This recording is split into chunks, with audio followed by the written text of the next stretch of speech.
આજે અમે તમારી સમક્ષ એક એવી ગંભીર અને આંખ ઉઘાડનારી ઘટના લઈને આવ્યા છીએ, જેમણે 7 સમંદર પાર અમેરિકામાં વસતા આપણા ગુજરાતી સમાજમાં ચર્ચા જગાવી છે.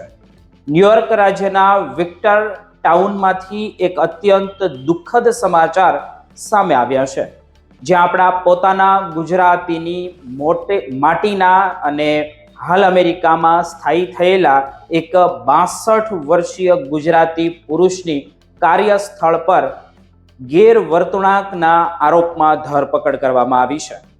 આ ઘટના ન્યુયોર્કના ફેરપોર્ટ વિસ્તારની છે, જ્યાં વિક્ટર ક્રોસિંગ પ્લાઝામાં આવેલા પ્રખ્યાત જે ક્રમલ કુકી શોપમાં આ ગંભીર કિસ્સો બન્યો છે. અમેરિકામાં કાયદાઓ કેટલા કડક છે અને ખાસ કરીને મહિલાઓની સુરક્ષાઓને લઈને ત્યાંનું તંત્ર કેટલું સજાગ રહે છે તે આ કિસ્સા પરથી સ્પષ્ટ સમજી શકાય છે.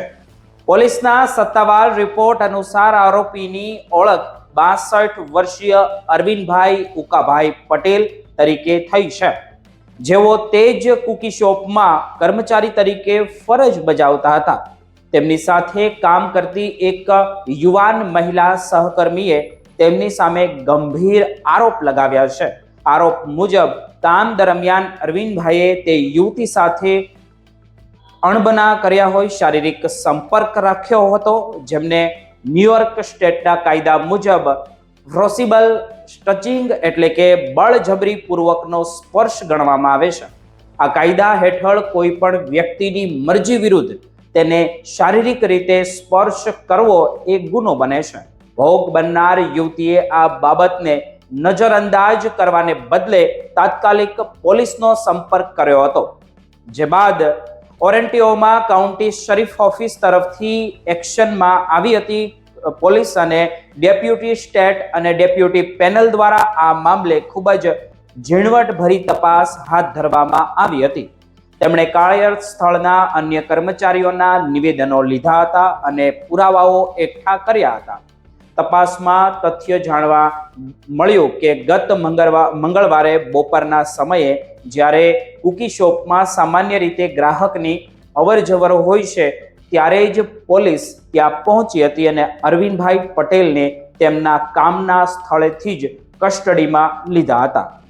આ દ્રશ્યો જોઈને ત્યાં હાજર અન્ય સ્ટાફ પણ ચોંકી ગયો હતો. તેમને તાત્કાલિક ઓન્ટેરિયો કાઉન્ટી જેલમાં લઈ જવામાં આવ્યા હતા, જ્યાં તેમની પર ક્લાસ A મિસડેમેનર હેઠળ જાતીય અપરાધનો ગુનો દાખલ કરવામાં આવ્યો છે. જોકે હાલમાં તેમને કોર્ટમાં હાજર રહેવાની નોટિસ આપીને મુક્ત કરવામાં આવ્યા છે, પરંતુ આગામી દિવસોમાં તેમને વિક્ટર ટાઉન કોર્ટમાં જજ સમક્ષ હાજર થઈને પોતાના ગુનાનો જવાબ આપવો જ રહ્યો. આ ઘટના આપણને સૌને એક મોટો સંદેશ આપે છે, ખાસ કરીને અમેરિકામાં કે જેઓ NRI છે, અમેરિકામાં વર્ષોથી છે. અમેરિકા જેવા દેશમાં વર્કપ્લેસ એથિક્સ અને પ્રોફેશનલ બાઉન્ડ્રીઝનું કેટલું મહત્વ છે. અમેરિકામાં કદાચ જે વ્યવહાર સામાન્ય લાગતો હોય તે વિદેશમાં ગંભીર ગુનો બની શકે છે. ખાસ કરીને મી ટુ જેવી ચળવળો બાદ ત્યાંની કંપનીઓ અને પોલીસ વિભાગ આવા કિસ્સાઓમાં ઝીરો ટોલરન્સ નીતિ અપનાવે છે.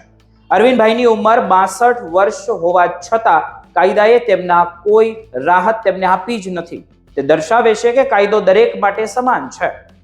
આ કિસ્સો દરેક ગુજરાતી ભાઈ બહેનો માટે એક ચેતવણી સમાન છે, જેઓ વિદેશમાં રોજગારી મેળવવા માટે જઈ રહ્યા છે. કાર્યસ્થળ પર હંમેશા ગરિમા જાળવવી અને બીજાના જે અંગત સ્પેસનો આદર કરવો એ અત્યંત અનિવાર્ય છે.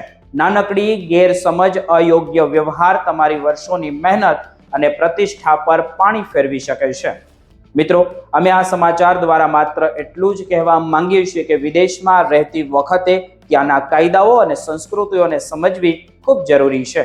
આપણા ગુજરાતી સમાજ મહેનતુ અને પ્રામાણિક ગણાય છે, ત્યારે આવી ઘટનાઓ સમગ્ર સમાજ માટે એક દુઃખદ ગણી શકાય તેવી વાત છે.